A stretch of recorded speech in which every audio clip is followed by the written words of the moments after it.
Halo semua, Assalamualaikum warahmatullahi wabarakatuh. Apa kabar teman-teman guru sekalian? Bagaimana persiapannya? Hamin berapa ya? Hari ini hari Rabu, Kamis, Jumat, Sabtu ya. Tinggal 2 hari persiapan teman-teman yang tersisa ya. Mudah-mudahan teman-teman sudah nonton semua video saya, khususnya yang baru saya buat ya, apalagi tryout itu luar biasa bagus soalnya teman-teman. Nah, sebelum kita lanjut ke soal berikutnya, ini adalah soal langganan juga untuk pretest PPG dan belum pernah alfa ya. Saya dengar belum pernah alfa di setiap pretest PPG. Sebelum kita masuk ke soalnya, saya mohon bantuan teman-teman untuk klik subscribe, like, dan bantu share sebanyak-banyaknya ke sosial media teman-temannya. Oke, bagi teman-teman yang butuh soal profesional yang belum sempat saya buatkan, buka di video-video saya ya. Teman-teman klik fotonya, kalau tidak tahu klik foto saya yang ada di bawah video itu, dan kemudian akan tampil beranda saya, lihat video atau lihat playlist ada di situ. Setelah diklik fotonya muncullah profil saya di YouTube. Teman-teman bisa pilih di sana ya, berdasarkan kebutuhan teman-teman. Baik, kita lihat soalnya teman-teman. Ini dia soal yang pertama. Hasil pengamatan yang dilakukan Pak siswa di kelasnya berbentuk catatan-catatan tentang perilaku siswa dalam membaca sebuah teks di depan kelas. Hal ini dilakukan setelah Pak siswa menjelaskan bagaimana cara membaca teks yang baik. Setiap anak diberikan waktu 2 menit untuk membaca dan Pak siswa mencatat perilaku siswa seperti teknik membaca, sikap badan, ucapan atau ejaan, dan lain-lain. Data yang dikumpulkan Pak siswa adalah data A. Ordinal, B. Kuantitatif, C. Kualitatif, D. Numerik. Jadi ini masih terkait dengan soal PTK ya teman-teman. Jadi teman-teman ini masih berhubungan dengan soal PTK. Jadi PTK itu tidak pernah alfa di soal pretest PPG maupun soal UP seperti itu teman-teman. Oke, saya yakin teman-teman sudah mengunci jawabannya. Karena yang terbiasa nonton di sini, belajar di sini pasti tahu aturan main kita ya. Baik, kita lihat jawabannya. Jadi jawabannya adalah dia kualitatif ya teman-teman. Dia berada di kualitatif. Oke, data yang dikumpulkan dan berupa penjelasan atau catatan tertulis tentang sikap dan perilaku siswa. Jadi bukan hasil pengukuran berupa angka-angka ya. Jadi dia bukan angka-angka. Kalau berhubungan dengan angka-angka itu dia kuantitatif ya teman-teman. Jadi kalau tidak berhubungan dengan angka-angka dia kualitatif. Baik, kita lanjut ke soal berikutnya. Seluruh komponen pendidikan memiliki tujuan yang sama, yaitu terbentuknya manusia yang ideal, manusia yang dicita-citakan, yaitu manusia yang mampu mencapai aktualisasi diri. Pernyataan tersebut merupakan bagian dari teori A. Kognitivistik, B. Cybernetik, C. Konstruktivistik, D. Humanistik, E. Behavioristik. Nah, kira-kira yang mana nih jawaban yang tepat di sini teman-teman?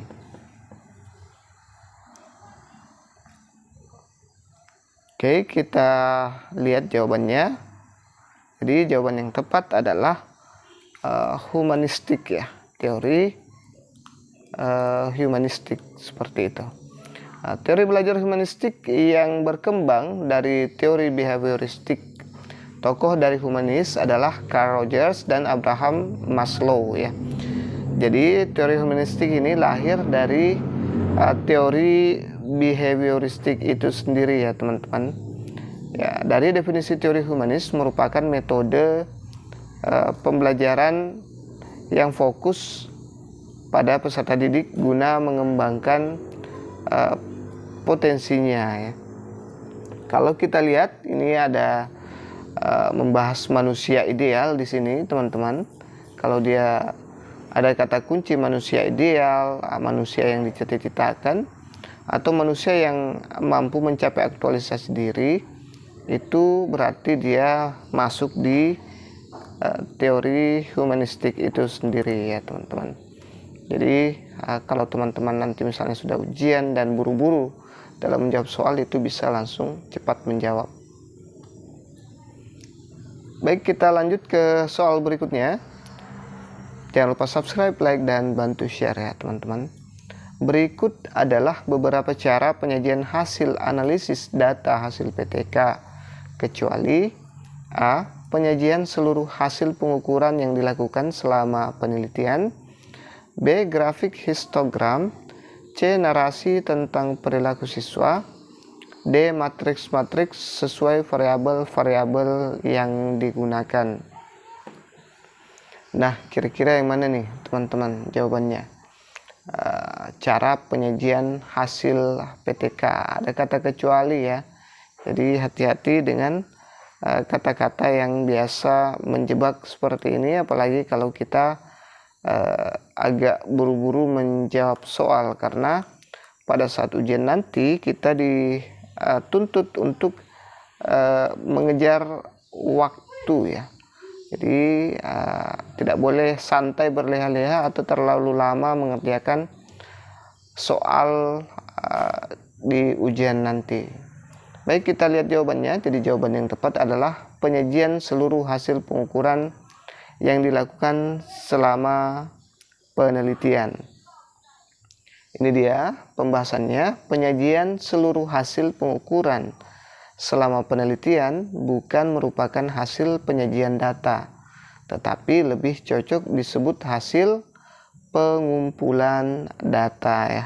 Jadi harus dipahami baik-baik ya teman-teman, jangan sampai kita salah paham akibat buru-buru.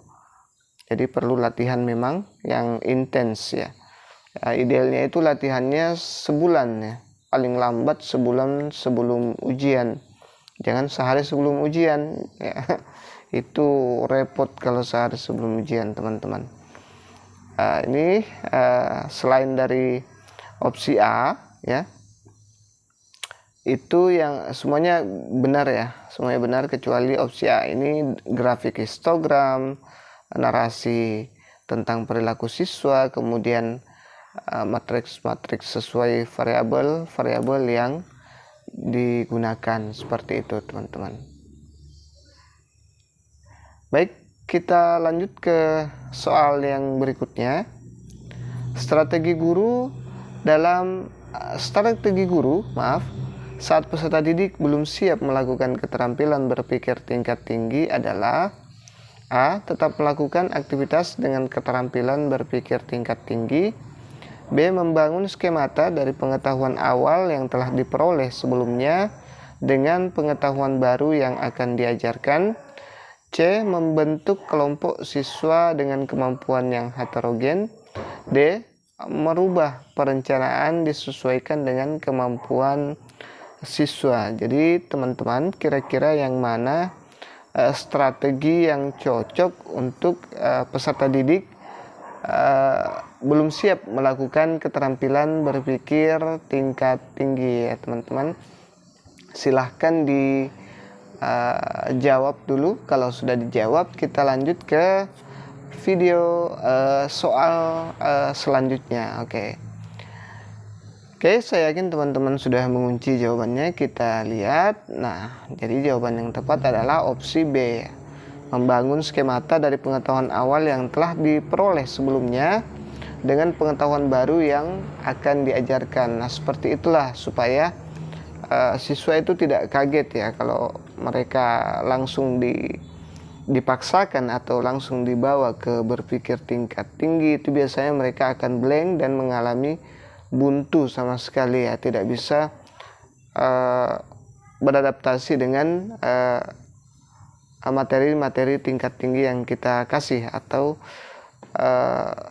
pelajaran yang HOTS itu mereka akan malah kehilangan arah ya kalau mereka tidak dikasih skemata ya. Nah, kita lihat apabila peserta didik belum siap untuk melakukan keterampilan berpikir tingkat tinggi, maka perlu dibangun terlebih dahulu jembatan penghubung antara proses berpikir tingkat rendah menuju berpikir tingkat tinggi. Caranya adalah dengan membangun skema dari pengetahuan awal yang telah diperoleh sebelumnya dengan pengetahuan baru yang akan diajarkan.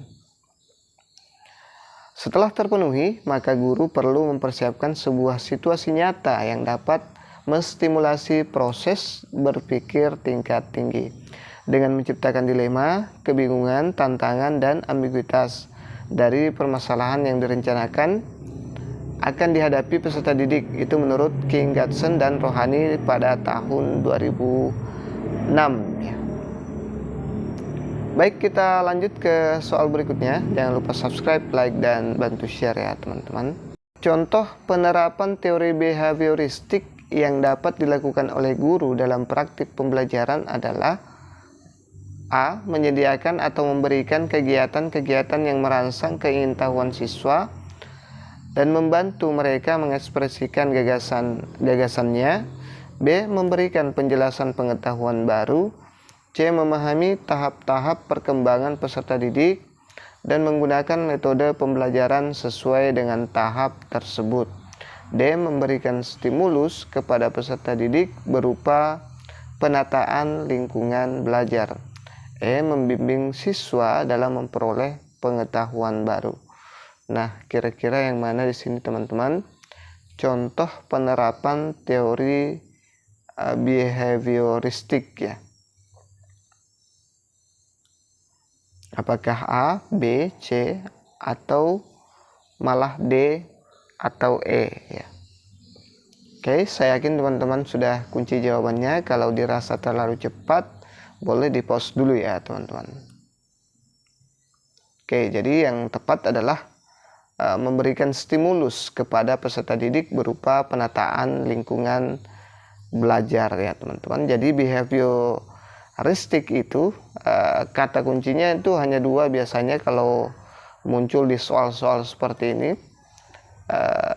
Hanya ada dua kata kunci, yaitu stimulus dan respon.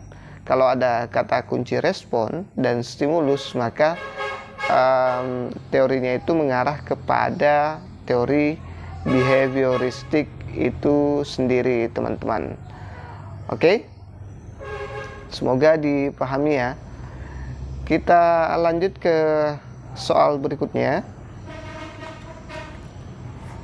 Metode yang merangsang berpikir dan menggunakan wawasan tanpa melihat kualitas pendapat yang disampaikan oleh siswa.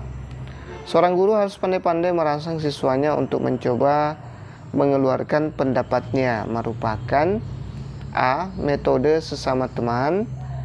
B. Metode pemecahan masalah. C. Metode perancangan. D. Metode bagian. Nah, di sini kira-kira yang mana jawaban yang tepat teman-teman? Ada katanya metode yang mampu merangsang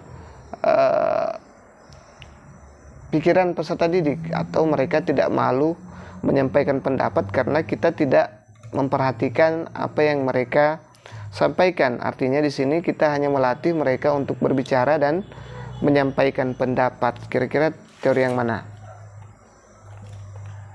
Metode yang mana maksud saya? Jadi kita lihat jawabannya. Saya yakin teman-teman sudah menguncinya.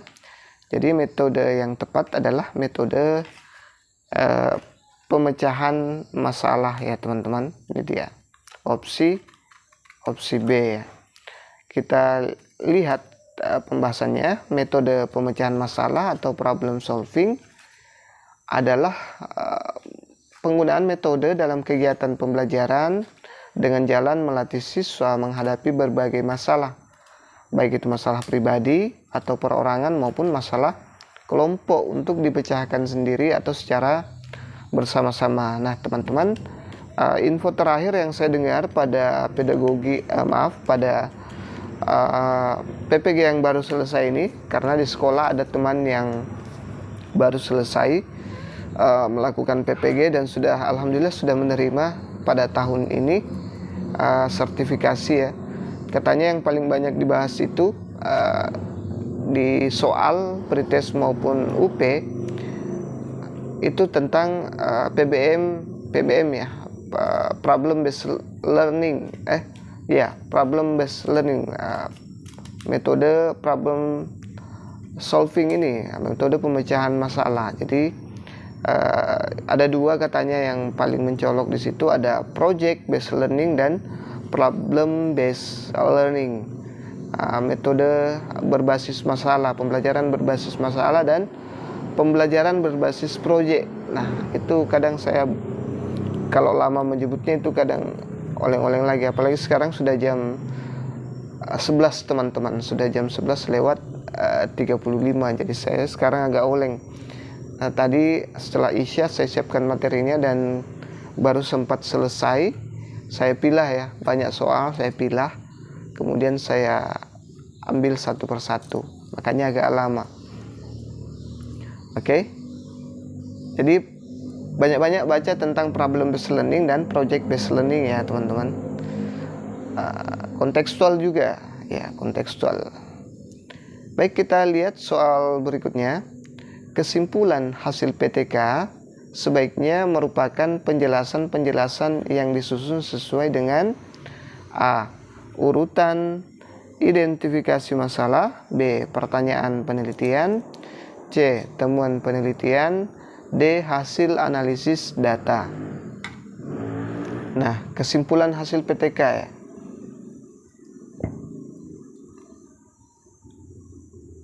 Baik, saya kira teman-teman sudah mengunci jawabannya. Kita lihat jawabannya. Jadi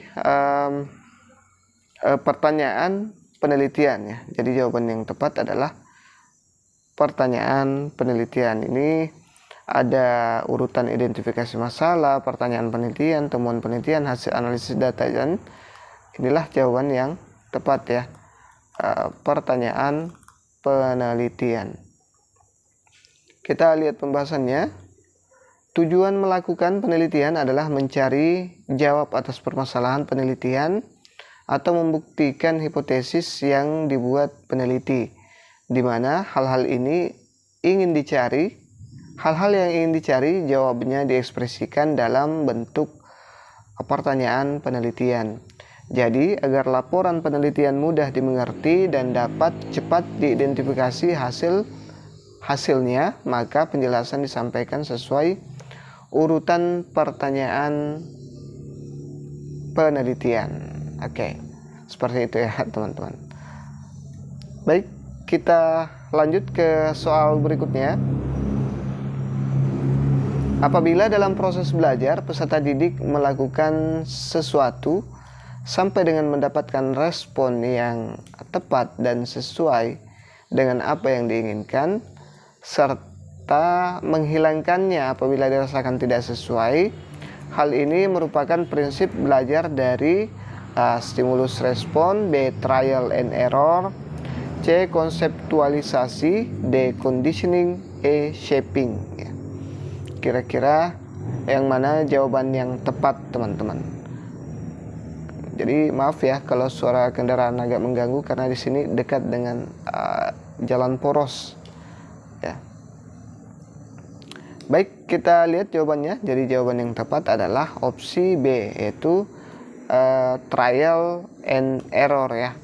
Nah, di sini dia secara bertahap kita akan mengetahui bagaimana cara menyelesaikan sesuatu dengan cara yang terbaik dan tidak mengulangi kesalahan-kesalahan yang pernah dilakukan lagi. Di sini ada kata yang bisa diambil ya, atau dijadikan kata kunci, yaitu mencoba ya. Ini sesuai dengan apa yang diinginkan. Ini kita lihat, apabila dalam proses belajar peserta didik melakukan sesuatu sampai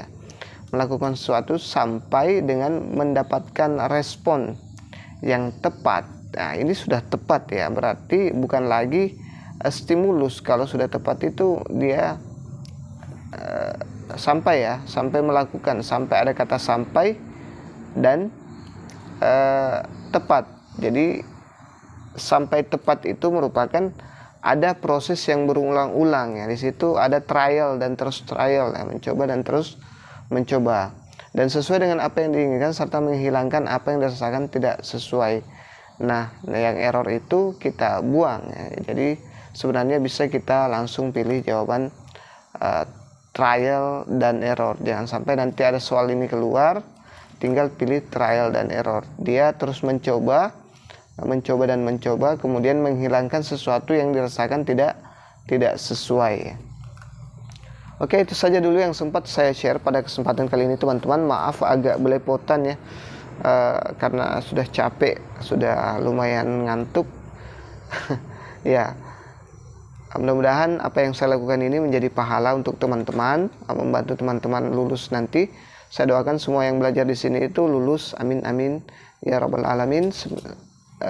Sekian teman-teman, terima kasih sudah tetap menonton. Assalamualaikum warahmatullahi wabarakatuh.